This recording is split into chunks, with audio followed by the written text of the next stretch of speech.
Bonjour et bienvenue dans cette vidéo didactique de Need to Survive.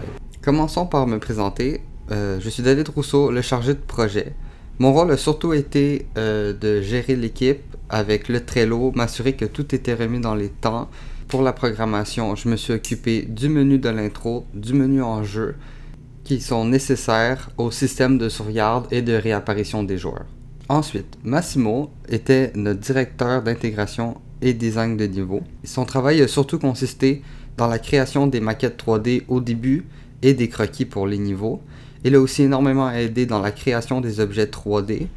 Il a aussi aidé en programmation avec l'échanginator dans le niveau du compresseur. Pour Dominique, c'était notre directeur technique et il s'est occupé de la plus grande partie de la programmation. La plupart des niveaux sont fonctionnels grâce à lui. Il s'est aussi occupé de la création du méchant, autant des visuels en 2D, des vidéos, que des scripts et du doublage. Finalement, Olivier était notre directeur artistique et il a surtout contribué dans la création de tous les décors en 3D et de la texture. C'est lui qui s'est occupé de l'éclairage et c'est lui qui a fait le code de base du jeu pour la création des personnages, le système d'interaction et la possibilité de jouer en multijoueur. Et maintenant, place au jeu.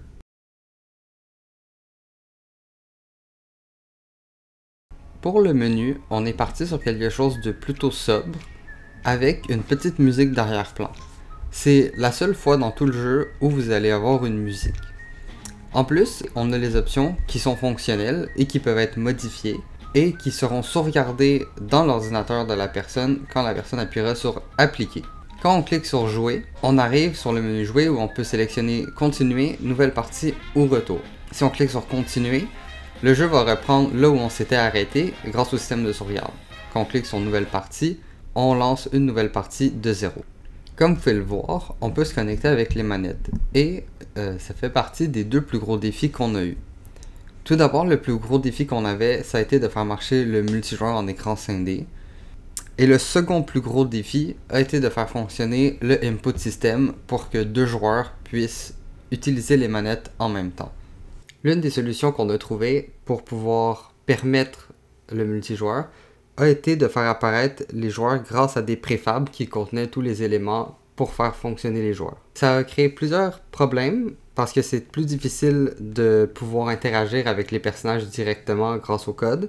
Mais ça permet d'avoir l'écran scindé avec les deux caméras, ce qui était vraiment plus compliqué si on aurait créé des personnages normaux. Pour le premier niveau, la seule chose à faire, c'est d'actionner les leviers, et dès que les joueurs auront sorti, ils vont lancer la première vidéo du méchant. Bon réveil et bienvenue à vous, chers sujets. Vous vous doutez probablement déjà pourquoi... Tout ce que les joueurs ont à faire dans ce niveau-là, c'est attendre que la vidéo finisse pour pouvoir passer au prochain niveau. En attendant, vous pouvez regarder les décors. Tout ce qui a été fait dans les décors a été construit par nous, principalement par notre directeur artistique, mais aussi un peu par notre directeur d'intégration qui a aidé à la 3D. Si on a décidé de tout faire en 3D, c'est parce qu'on voulait garder un style cohérent et on trouvait difficile de trouver des assets avec un style similaire en réaliste sur des sites comme Sketchfab. On a aussi un contraste assez fort entre le jeu qui est très sérieux, très réaliste, et le méchant qui est complètement fou et qui apporte une touche d'humour. Ça va être plus facile à identifier vos cadavres après.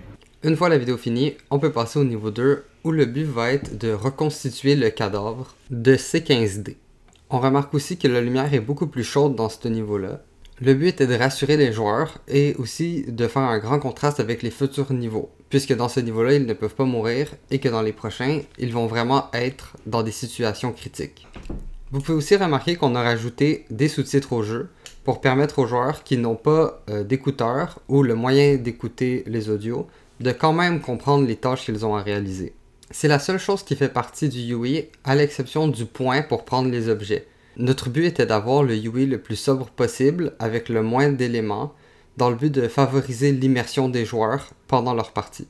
Notre but était aussi de créer un sentiment de dégoût chez les joueurs qu'on a fait justement avec le cadavre que vous voyez ici.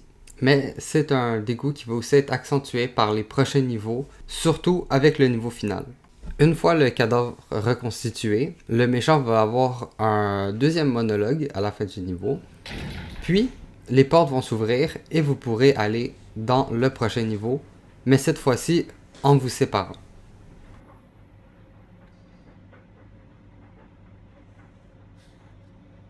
Pour la présentation du niveau 2, ça va être plus facile de laisser le méchant expliquer son propre piège. Le plus chanceux d'entre vous remarquera à sa droite une boîte rouge contenant un levier. Le levier arrête le compresseur du côté du moins chanceux. La boîte, comme tu as remarqué, est cadenassée. Va falloir faire de l'acide pour le faire fondre. La recette écrite par moi est sur la cuisine. J'ai même mis des petites images. Malheureusement, c'est triste. Le sujet pas chanceux, les ingrédients de son bord. Vous allez devoir utiliser l'échanginator pour vous les passer.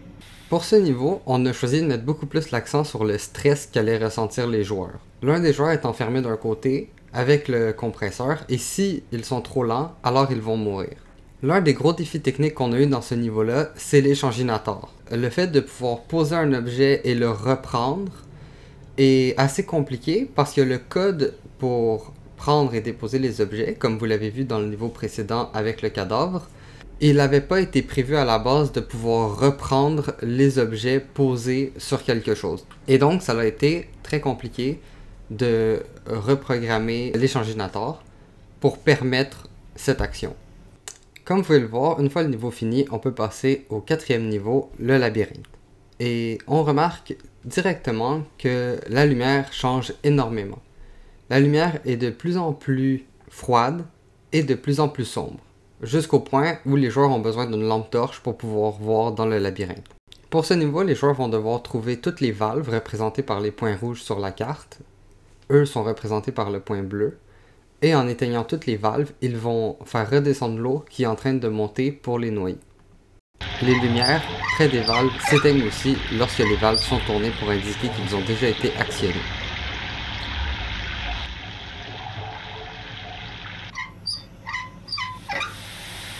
Wow, vous l'avez vraiment fait?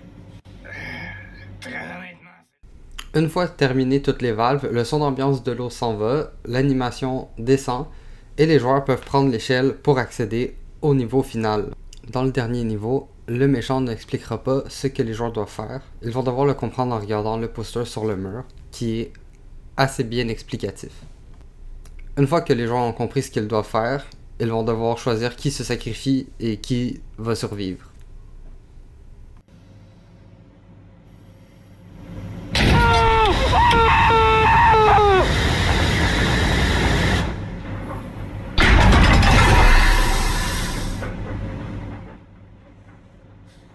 Et voilà, félicitations, vous avez fini le jeu. Vous n'avez plus qu'à passer la porte et à aller voir les crédits finaux.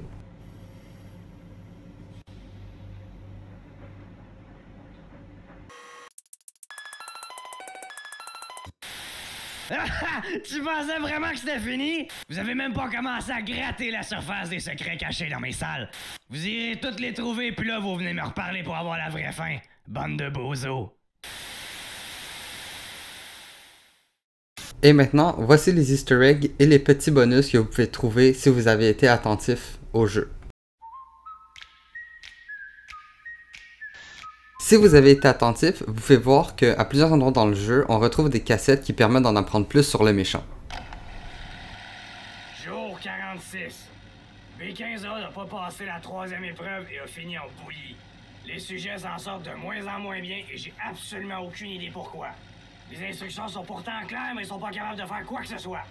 En plus, si vous retournez dans vos cellules après la cinématique d'intro, vous pouvez trouver l'Obama Ball, qui va permettre de débloquer un easter egg plus tard dans le labyrinthe. Si vous portez attention, vous verrez aussi que plusieurs tableaux sont des easter eggs ou contiennent des easter eggs.